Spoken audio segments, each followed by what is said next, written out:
নিকাজী পাপৰটো লৈছোঁ। যিকোনো ভাল ব্ৰেণ্ডৰ পাপৰটো লৈ ল'ব। অলপ জ্বলা থকা পাপৰটো হ'লে ভাল হয়, চব্জিখন ভাল লাগে পাপৰটো ভাল হ'লে। তো কিবা যিকোনো এটা ভাল ব্ৰেণ্ডৰ পাপৰ লৈ ল'ব। নিকাজী হ'বলৈ কোনো কথা নাই, আৰু বহুত ব্ৰেণ্ডৰ পাপৰ পায়, সেইবোৰ যিকোনো ল'ব পাৰে, কিন্তু অলপ ভাল পাপৰটো লৈ ল'ব। মছলাৰ কাৰণে মই লৈছোঁ অকণমান আদা বটি লৈছোঁ, 3টা কেঁচা জলকীয়া লৈছোঁ, আপোনাৰ লৈছোঁ পিঁয়াজ কাটি লৈছোঁ 2টা, আৰু বিলাহী এটা কাটি লৈছোঁ মই, আৰু অকণমান 2 চামুচ দৈ লৈছোঁ। ইয়াতে দৈখিনি মই ফেটি লৈ লৈছোঁ। আৰু আপোনাৰ ড্ৰাই মছলাত জিৰা গুড়ি লাগিব, ধনিয়া গুড়ি, নিমখ, হালধি গুড়ি, আৰু আপোনাক 1 চামুচ জ্বলা গুড়ি। এইখিনি দি পিনে বনাম এতিয়া মই পাপৰৰ চব্জিখন। পাপৰৰ চব্জিৰ কাৰণে প্ৰথমতে মই কেৰাহীটো বহাই পিনে গৰম কৰি ল'ম। পাপৰৰ চব্জিখনৰ কাৰণে পাপৰটো আপুনি সেকিও ল'ব পাৰে নে ভাজিও ল'ব পাৰে। মই সেকি নাই লোৱা, মই ভাজি লৈছিলোঁ। মই ইয়াতে 3খন পাপৰ ভাজি লৈছোঁ, দেখিছেনে? 3খন পাপৰ এনেকৈ ভাজি লৈছোঁ। আপোনালোকে সেকিও ল'ব পাৰে, ভাজিও ল'ব পাৰে, যেনেকৈ লয় আৰু। মই ভাজি লৈছিলোঁ। আৰু মই এটা আলু বইল কৰি আলু মই ভাজি লৈছিলোঁ, অকণমান নিমখ আৰু অকণমান হালধি দি পিনে। এতিয়া মোৰ কেৰাহীটো গৰম হৈয়ে গ'ল, দেখিছেনে? এতিয়া মই ইয়াতে দিম তেল।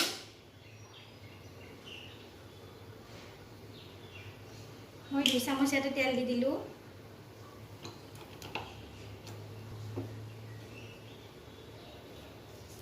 তেলখিনি প্ৰায় গৰম হৈছে। ইয়াতে এতিয়া মই দি দিম 1 চামুচ গোটা জিৰাটো,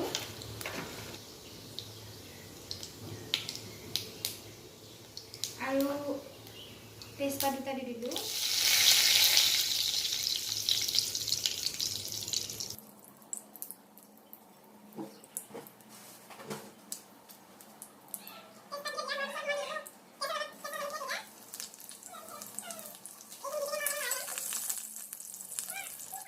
এইখিনি প্ৰায় ৰঙা হৈ গৈছে। এতিয়া মই ইয়াতে দিম কাটি থোৱা পিঁয়াজখিনি।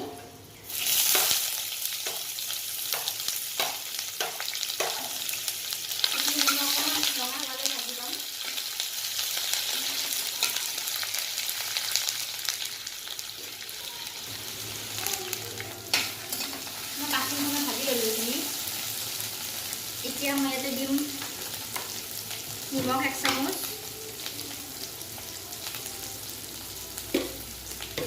জিৰা গুড়ি 1 চামুচ,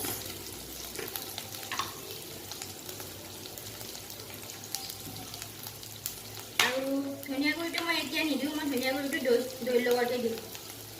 জিৰা গুড়ি 1 চামুচ, হালধি গুড়ি 1 চামুচ,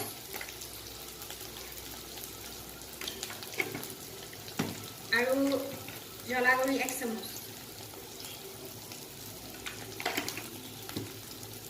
ইয়াতে মই দি ধুনীয়াকৈ লৰাই লৈছোঁ।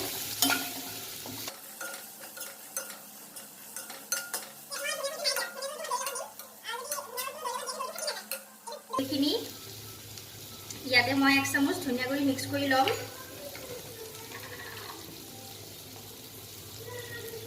দেখিছে, 1 চামুচ দৈ মিক্স কৰি ল'লোঁ। মই লৰাই লওক। এতিয়া মই এইখিনি যদি দি দিওঁ, তেতিয়াহ'লে দৈটো ফাটি নাযায়, নহ'লে এনে যদি আপুনি দি দিয়ে দৈটো ফাটি যায়। এতিয়া মই এইখিনি লৰাই ল'লোঁ। দৈখিনি দি পিনে সদায় লাৰি দিব, নহ'লে দৈখিনি ফাটি যায়।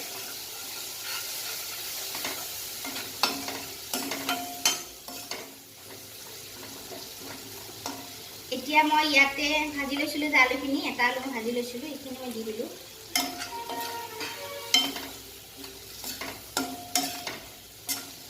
প্ৰায় মোৰ মছলাখিনি ভজা হৈ গ'ল, দেখিছেনে? এতিয়া মই ইয়াতে প্ৰায় 2 চামুচমান পানী দি দিম। পানী দি পিনে অকণমান মছলাখিনি লৰাই ল'ম।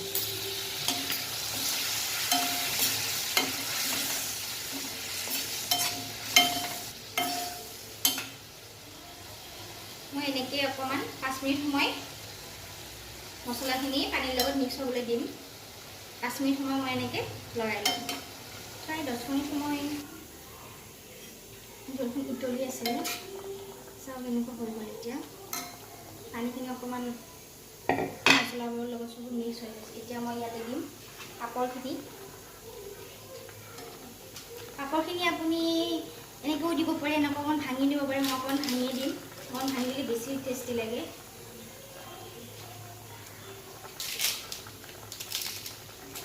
পাপৰখিনি দি পিনে মই 5 মিনিট সময় আৰু উতলাই ল'ম।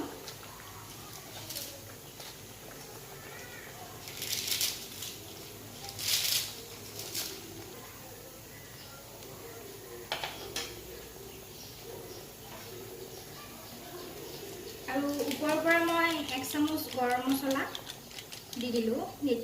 আপোনালোকে নাখালে নিদিবও পাৰে, দিলে অকণমান বেছি টেষ্টি লাগে, সেইকাৰণে দি দিলোঁ। এতিয়া মই পাপৰখিনি দিয়াৰ পিছত 5 মিনিট সময় আৰু ঢাকন মাৰি থৈ দিম। 5 মিনিট পিছত আমাৰ ৰেডি হৈ যাব পাপৰৰ চব্জিখন। 5 মিনিট সময় মই বেছি ষ্টিম কৰি পিনে ঢাকন দি পিনে থৈ দিম, কাৰণ পাপৰ আৰু মছলাখিনি গোটেইখিনি একেলগে মিক্স হৈ গ'লে খাই বেছিয়ে টেষ্টি লাগে। সেইকাৰণে মই 5 মিনিট সময় ঢাকনখন দি থ'লোঁ।